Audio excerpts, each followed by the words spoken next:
2019 has been a huge year for women's football. In the summer, the semi-final contested between England and the USA attracted a television audience of almost 12 million people, and in the opening fixture of the Women's Super League, the contest between Manchester United and Manchester City brought in a crowd of 32,000.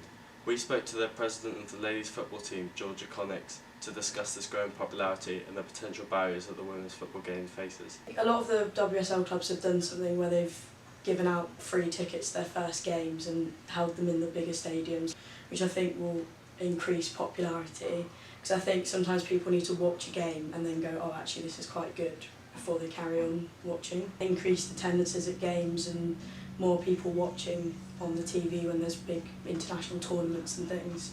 I think that will happen in the future.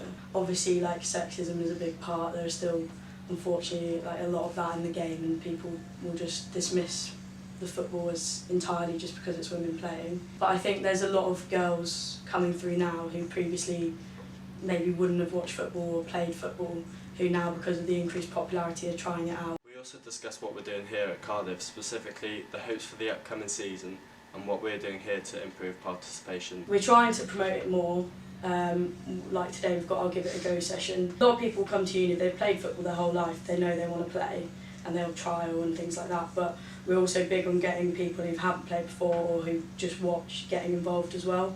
So we have training every week for all abilities, so literally anyone can show up and try football. Or even just getting people into the club, like even as sort of social members as they're called, just getting more women involved in it in general. This is like my 4th year, so I've seen, like, even in that short space of time, the increased numbers of trialists and people at training from when I was a fresher to now. Trials this weekend we had like over 30 girls, and that's all people who played like a relatively decent standard before. When I was in first year there was maybe 15 people would come to the training on a Thursday, maybe less than that, and now we sort of get consistently higher numbers than that, and a lot more people joining the club. Like, our membership's gone up, and just a lot more people involved. Incoming freshers are looking quite a good standard, so I think the one's aim is to stay in that league and do as well as they can. We also have our futsal team, which we should be aiming to win the league. With ever-growing participation and viewership numbers, the future of the women's game is looking bright, both on a global scale and here at Cardiff University. To keep updated with all the ladies football here at Cardiff, check them out on Twitter and stay tuned to Gair for more sports coverage.